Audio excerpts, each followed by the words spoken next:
Hello, my angels. I look forward to reading a very favorite story for you tonight. Can you guess what it is? It's Cinderella. So cuddle up, be cozy. Are you ready for your bedtime story? Here we go. Once upon a time, in a faraway kingdom, there lived a widowed gentleman. That means his wife had died. So he's a widowed gentleman, and his lovely daughter Ella. Ella was a beautiful girl. She had golden hair, and her eyes were as blue as forget-me-nots. Forget-me-nots are flowers, blue flowers. The gentleman was a kind and devoted father, and he gave Ella everything her heart desired.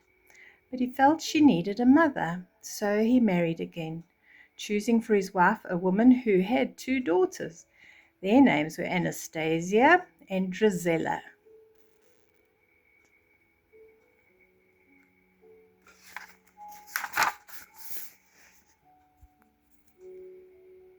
The gentleman soon died. Then the stepmother's true nature was revealed. Her true nature came out. She was only interested in her ugly, selfish daughters, and not in Ella. The stepmother gave Ella a little room in the attic, in the roof, right? The attic is a room right under the roof.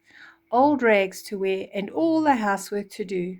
Soon everyone called her Cinderella because she got so covered with cinders from cleaning the fireplaces. But Cinderella had many friends. The old horse and Bruno the dog loved her.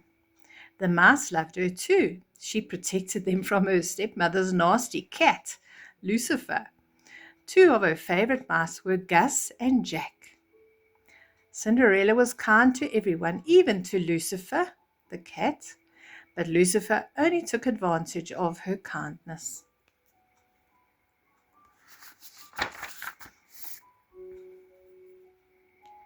Lucifer liked to get Cinderella into trouble. One morning, he chased Gus, the mouse, into Anastasia's breakfast tray. She screamed and she blamed Cinderella.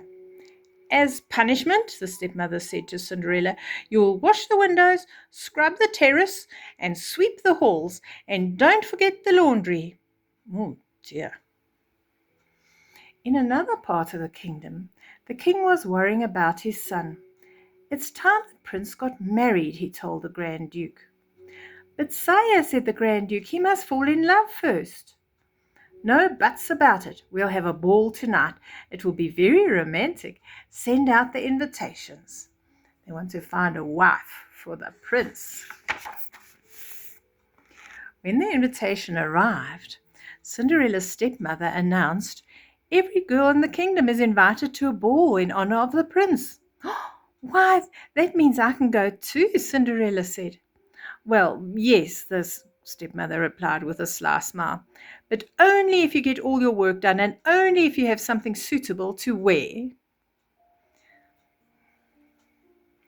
Cinderella had hoped to fix her old party dress, but Anastasia and Drizella wanted her to help them instead. The stepmother kept her busy too. Cinderella worked hard all day long. When she finally came back to her little attic room at the top of the house, it was almost time to leave for the ball, and her dress wasn't ready.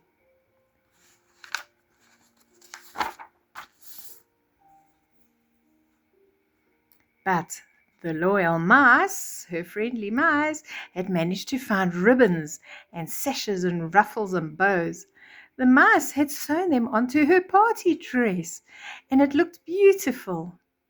The stepsisters shrieked when they saw Cinderella. Oh, those are my ribbons. That's my sash. And they tore her dress to shreds. Come along now, girls, said the stepmother. And off they went to the ball without Cinderella. Cinderella ran into the garden. She cried and cried. Suddenly a hush fell over the garden, and a cloud of lights began to twinkle and glow around Cinderella's head. Come on, dry those tears, said a gentle voice. Then a small woman appeared in the cloud. You can't go to the ball like that. Now, where's my magic wand?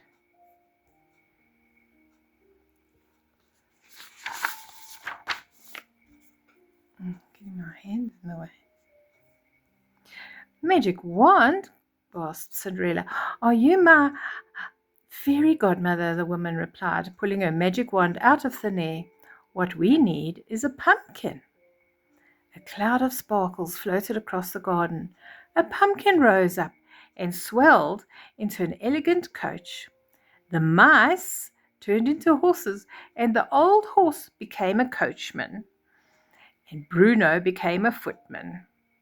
The coachman is the driver of the coach. Now, off you go, dearie, said the woman. But my dress, said Cinderella. The fairy godmother looked at it. Good heavens! With a wave of her wand, she turned Cinderella's rags into an exquisite gown. On Cinderella's feet were tiny glass slippers. Can't imagine that glass slippers are very comfortable, but they were beautiful. Now remember, the fairy godmother said, you must leave the ball at midnight. That's when the spell will be broken and all will be as it was before. Cinderella promised. Then she stepped into her magical coach and was swept away to the palace. When Cinderella arrived at the ball, the prince was yawning with boredom. Then he saw her.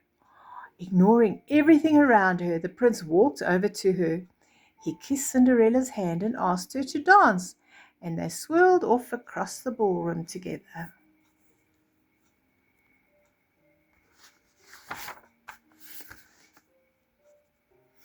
The prince never left Cinderella's side. They danced every dance together.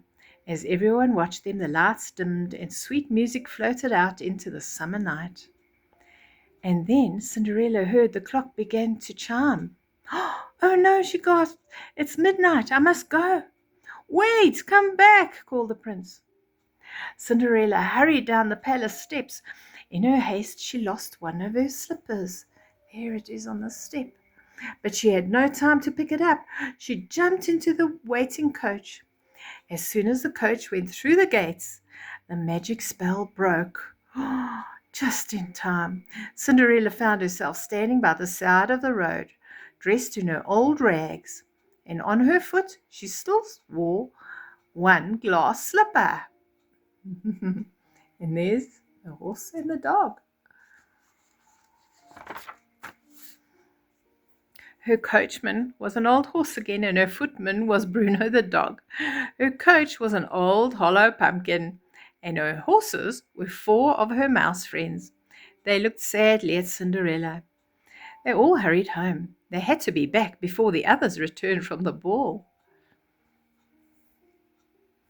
The next day, the stepmother told the girls that the Grand Duke was coming to see them. He's searching the kingdom for the young lady whose foot fits the slipper. Whoever she is, she will marry the prince. Cinderella smiled and hummed, and the very waltz that had been played at the ball. The stepmother became suspicious. She recognized the very tune from the ball, so she locked Cinderella in her room. Oh dear.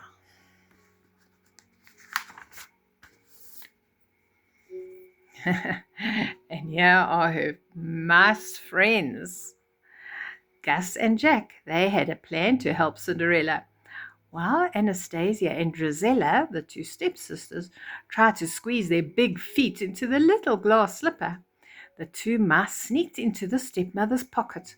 They got hold of the key, tugged it up the stairs. Oh, what a mission that was, and unlocked the door. Cinderella rushed downstairs to try on the glass slipper. Your Grace, she said, may I try on the slipper?